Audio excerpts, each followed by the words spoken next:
Did you know that there's still a piece of land on Earth that isn't claimed by anyone? On this episode, we'll uncover the mystery of Bir Tawil.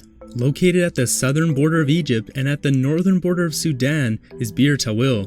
This piece of land measures 800 square miles or 2,060 square kilometers, which remains both uninhabited and unclaimed by any country. Now, how is this still possible? How have there been centuries of war over territory and land, yet there is still a piece of the pie unclaimed? Bir Tawil's terra nullius or no man's land status resulted from a discrepancy between the political boundary between Egypt and Sudan. In 1899, the United Kingdom held authority in the area. The border between Egypt and Sudan was set on the 22nd parallel as outlined in the Anglo-Egyptian Condominium Agreement.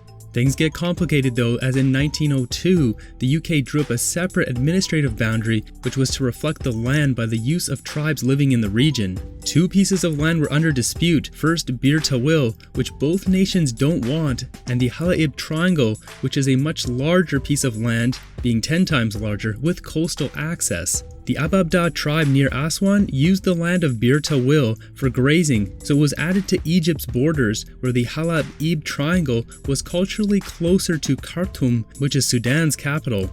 The situation today is that Egypt claims the original 1899 political border is the correct one, where Sudan claims that the administrative border of 1902 is the actual border. This essentially has both countries fighting over the Halaib Triangle and neither of them wanting Bir Tawil. On this map here, we can see the yellow area is Egypt's claim to land, the blue being Sudan's claim to land, and the green is the contested area. If we take a quick look at this place, there's no surprise why no one wants it. This hot, sandy desert terrain has no signs of life, no water, and no infrastructure, just sand and rock. Regardless how hostile this environment is, Egypt and Sudan's territorial war has opened the door for random people to claim Bir Tawil. In 2011, Jack Schenker planted a multicolored flag sporting a yellow fox as its center logo on Bir Tawil. Jack had been writing an article for The Guardian based on research he was conducting in Bir Tawil and decided to claim the territory for himself. In 2014, Jeremiah Heaton, an American citizen, traveled to Bir Tawil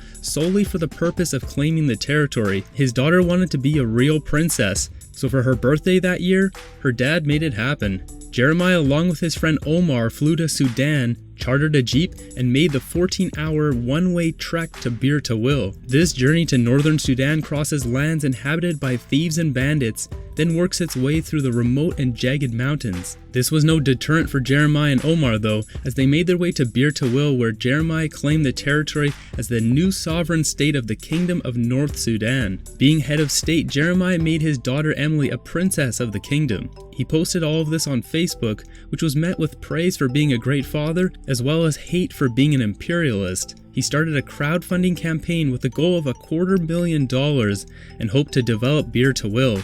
His daughter wanted to convert the entire place to a giant garden to feed starving children in Africa. The campaign only pulled in $10,638, which is still surprising in itself. Do you think these people are crazy for trying to claim Bir Tawil? What do you think will happen to this unclaimed land? Let us know in the comments down below.